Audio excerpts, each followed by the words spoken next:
The world of the 48th floor was made of glass and silence. 10-year-old Chloe sat on a small stool tucked into a service alcove, her dark blue dress a smudge of night against the pale gray marble. From here, she could see the city laid out like a circuit board, 1,000 lights blinking with lives she couldn't imagine. Her own life was here, in the quiet hum of the building's air conditioning, in the rhythmic squeak of her mother's cleaning cart down the hall. Her mother, Lena, was a ghost in this world, a 28-year-old woman who polished reflections but was never seen in them. Chloe's job was simple: be small, be quiet, be invisible. She was good at it. She made a game of it, pretending she was a spy in a foreign country. The language of this country was money, a language spoken in hushed tones and the soft click of $1,000 shoes on stone. But Chloe had a secret language, too. A real one. Their old apartment had been next to a family from Ukraine, and their satellite dish pulled in Russian cartoons. For 2 years, Chloe had absorbed the sounds, the simple words for cat and house and run. It was another game, a secret code, she kept in her head. Her mother would be done soon. 5 p.m. That was the rule. They had to be gone before the real owner of this glass kingdom, Mr. Sung, left for the day. Chloe had only seen him twice. He was less a man and more a moving shadow in a perfect suit, a storm cloud of power that made everyone else hold their breath. She fiddled with a loose thread on her dress, her stomach rumbling. The smell of the industrial lemon cleaner was starting to give her a headache. She just wanted to go home. Mr. Sung moved through his office like a shark through water, sleek, silent, and with an undeniable aura of danger. He didn't walk, he glided. His world was one of brutal efficiency, of loyalty bought and betrayals punished. His desk was a slab of black volcanic rock, empty except for a single phone. His windows overlooked the entire city, not as a view to be enjoyed, but as a map to be conquered. He was a man of immense control, yet he controlled nothing that truly mattered. He had no family to speak of, only employees and enemies. His head of security, Dae-hyun, was a permanent fixture at his side, a man whose expression never changed from one of grim vigilance. Today, Mr. Sung was leaving early. A meeting had been cancelled. He straightened his tie, his reflection a sharp, lonely figure in the floor-to-ceiling glass. As he and Dae-hyun swept through the lobby, they passed the cleaning cart. They passed the woman, Lena, who averted her eyes and pressed herself against the wall. They passed the small girl in the blue dress sitting in the alcove. To Mr. Sung, they were less than furniture. They were textures, parts of a background he paid to have maintained but never truly saw.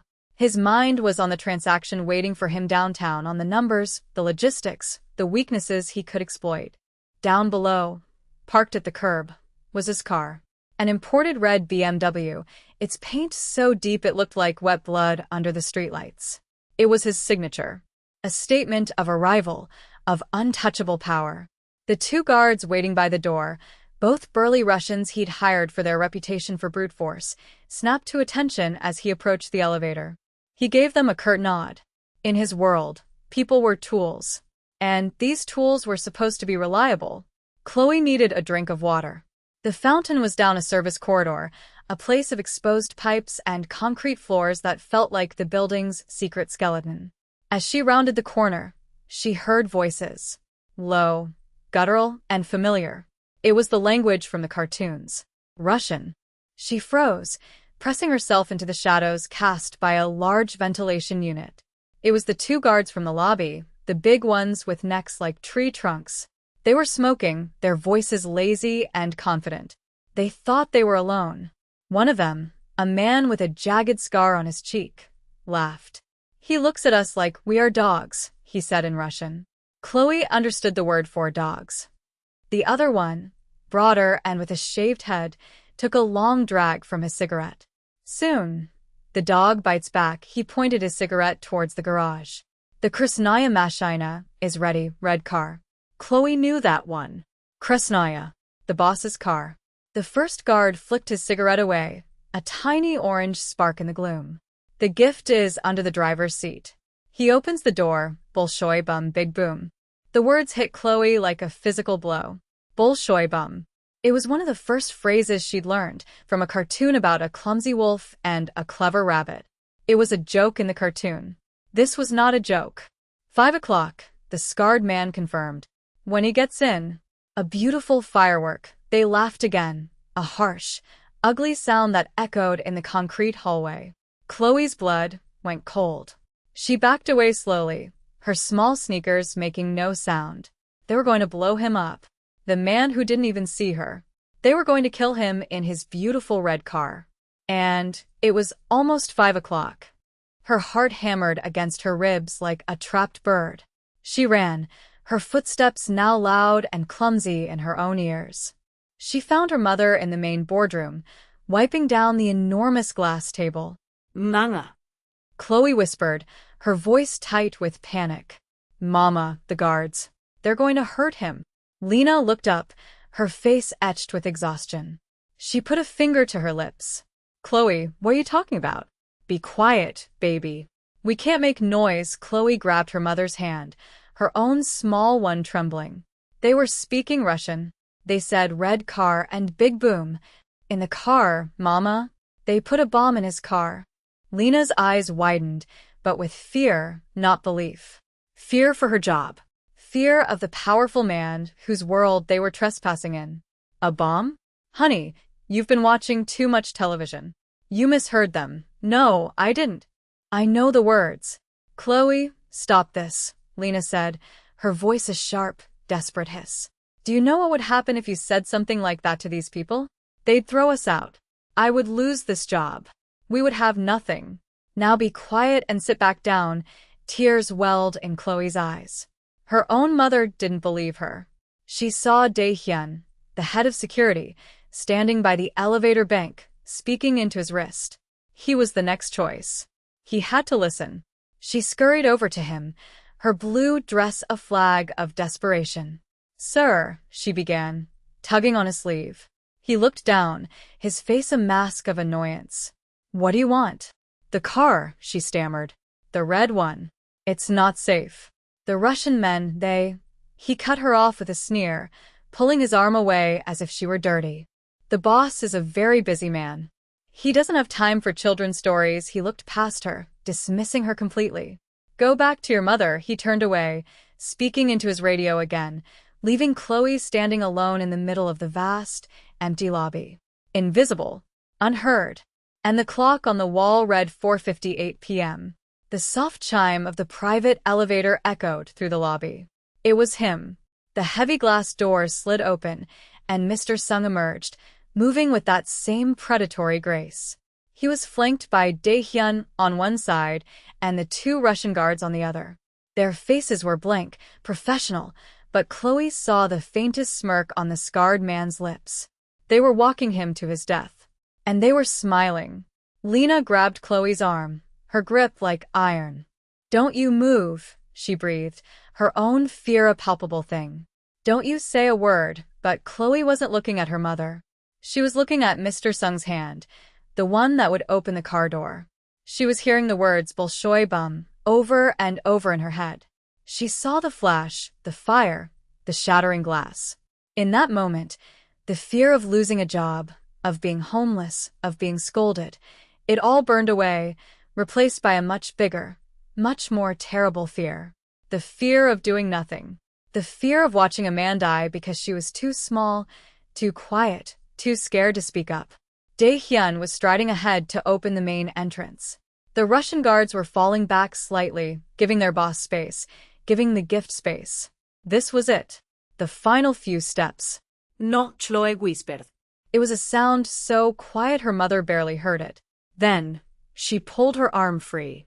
She took a deep breath, the cold, sterile air of the lobby filling her lungs. And she ran. It was the most terrifying decision of her life, a rebellion against everything she had ever been taught. Be quiet, be good, stay out of the way. She was about to make a very big noise. She was a blur of dark blue against an ocean of white marble. Stop. The word tore from her throat, raw and childishly high-pitched. It was a sound that did not belong here. Heads turned. Dae-hyun spun around, his face contorted in fury. One of the Russian guards started to move towards her, to intercept her, but she was too fast. She dodged his outstretched arm, her small body fueled by pure adrenaline. Mr. Sung had just reached the curb. His driver was holding the rear door of the gleaming red BMW open. His hand, encased in a fine leather glove, was reaching for the handle. He was inches away from triggering his own execution. "Don't get in that car," Chloe screamed, her voice cracking. She didn't stop running until she slammed into his legs, wrapping her arms around them, a tiny anchor trying to hold back a battleship. Mr. Sung stumbled, surprised, looking down at the child clinging to him. "Get her off me," he commanded, his voice cold steel. Dae-hyun rushed forward, grabbing Chloe by the shoulders. But she wouldn't let go. She looked up, her face streaked with tears, her eyes wide with terror. "They're going to kill you," she cried, pointing a trembling finger at the two Russian guards, whose faces had now gone rigid. They were talking in Russian. "I heard them. They said Krasnaya Mashina. They said Bolshoi bum. When you open the door." The specific, foreign words hung in the air, alien and sharp. Mr. Sung froze. His hand hovered, a centimeter from the chrome handle. Bolshoi bum. It was crude, but its meaning was unmistakable. He looked from the frantic, desperate child at his feet to his two guards. The smirk was gone. Their eyes were no longer blank. They were the eyes of cornered animals. And in that split second, a lifetime of trusting his instincts over the words of others kicked in. This was not a child's fantasy. This was a warning. A silence fell over the street, thick and heavy. The city noise seemed to fade into a dull roar. Mr. Sung's gaze was locked on his Russian guards. He saw the subtle shift in their weight, the way their hands twitched, the flicker of panic in their eyes. They were compromised. He had built an empire on reading men, and these men were screaming their guilt without saying a word. He slowly withdrew his hand from the car door. Then he looked down at Chloe, who was still being held by a stunned Dae-hyun. For the first time, he wasn't looking through her. He was seeing her. A small girl in a worn blue dress, trembling but resolute. "Dae-hyun," Mr. Sung said, his voice dangerously quiet. "Let her go." Dae-hyun released her instantly. "Check the car," Mr. Sung commanded, his eyes never leaving the Russians. Under the driver's seat, the two guards exchanged a look, a final, desperate signal. The scarred one lunged for his weapon. But he was too slow. Dae-hyun and two other loyalists from Mr. Sung's inner circle were already moving, a blur of disciplined violence. The Russians were disarmed and slammed against the side of the red BMW before they could even draw their weapons. One of Dae-hyun's men knelt, peering under the car with a small mirror. He looked up, his face pale. "Sir." "It's here." Wired to the door handle, the confirmation sent a ripple of ice through the air. Lena let out a choked sob, covering her mouth with her hands. Mr. Sung stood perfectly still, the architect of a world that had just tried to swallow him whole. He had been saved, not by his army of soldiers or his network of spies, but by a whisper of Russian from the one person in his entire orbit he had never even noticed. Later, the 48th floor was quieter than ever. The city lights glittered outside, oblivious. The red car was gone, taken away by a bomb squad. The traitorous guards were also gone, taken to a place where betrayals were settled permanently. In the center of the vast office, on a leather sofa that cost more than her mother made in a year, sat Chloe. Lena sat beside her, perched on the very edge, terrified of leaving a mark. Mr. Sung was not sitting behind his immense desk. He was on a low chair opposite them, his suit jacket off, his tie loosened. The armor was gone. He looked older, more tired, and frighteningly human. He said nothing for a long time, just looking at Chloe. He was replaying the scene in his mind. The scream, the desperate warning, the foreign words. The sheer, impossible courage of it. "What is your name?" he finally asked, his voice soft. "Chloe," she whispered, twisting the hem of her dress. "Chloe," he repeated, as if tasting the word. "You saved my life today." He looked at Lena, whose eyes were fixed on the floor. "You have a very brave daughter." Lena could only nod, tears silently tracing paths down her cheeks. Mr. Sung turned back to Chloe. Why did you do it? You don't know me. I've never spoken to you, Chloe thought for a moment. She didn't have a grand answer. It was simple. It was wrong, she said. They were going to do something bad. You're not supposed to let bad things happen if you can stop them. The simple, profound morality of a child cut through the complex, violent code Mr. Sung had lived by his entire adult life. He had built his world on the idea that power was the only thing that kept you safe. Today, power had almost gotten him killed. Compassion from a stranger, an invisible child, had saved him. He felt a cracking deep inside him, a shift in the very foundations of his soul. The next day, nothing was the same. A car, a modest black sedan, was sent for Lena and Chloe. It didn't take them to the glass tower. It took them to a new apartment, a bright, sunny 3-bedroom unit in a safe, quiet neighborhood with a park across the street. The first month's rent was paid, and the next 12 months after that. Inside, the fridge was full. There were new clothes in the closets. On the small kitchen table was an envelope. Inside was not a check, but a letter from a financial management firm. A trust had been established in Chloe's name. It was an educational fund designed to pay for the best schooling, all the way through university. It was untouchable, her future secured in a way Lena could never have dreamed. A week later, Lena was offered a new job. She was no longer a cleaner. Mr. Sung owned dozens of legitimate businesses, fronts for his real work. He made her the property manager for a small, upscale residential building. The pay was triple what she had been making. She had benefits, a title, and office. She had respect. Mr. Sung did not disappear. He became a quiet, constant presence in their lives. He would call once a week, his voice on the phone always softer than they remembered. Is everything all right? Does Chloe need anything for school? He sent gifts on birthdays, not extravagant but thoughtful. Books for Chloe. A gift certificate for a spa day for Lena. He was clumsy at it, a man learning a new language, not of violence and leverage but of care. He was repaying a debt, but it felt like more than that. It felt like he was building something. For them, and for himself. He was building a connection, a small island of warmth in the cold ocean of his life. 8 years later. The auditorium was filled with the proud hum of parents and the excited chatter of graduates in their caps and gowns. Lena sat in the front row, dabbing her eyes with a tissue. Beside her sat Mr. Sung. He was grayer now, the sharp edges of his face softened by time and something else, something akin to peace. He wore a simple dark suit, no longer the armor of a kingpin, but the attire of a proud guardian. On stage, the valedictorian was announced. With a perfect academic record and a full scholarship to study international relations, please welcome Chloe Carter. Chloe stepped up to the podium. She was 18 now, poised and confident, her old blue dress a distant memory. She looked out at the crowd, her eyes finding her mother and then the man sitting next to her. She smiled a genuine, brilliant smile. Courage, she began her speech, isn't about not being afraid. It's about being terrified and doing the right thing anyway. It's about seeing something wrong and choosing to make a noise, even if your voice is very small. Mr. Sung listened, his chest tight with an emotion he rarely allowed himself to feel. Pride. He thought of the man he used to be, the one who moved through the world convinced of his own power, blind to the people who cleaned his floors. That man would have died in a ball of fire on a Tuesday afternoon. This man, the one sitting here, was alive. He was more than alive. He was connected.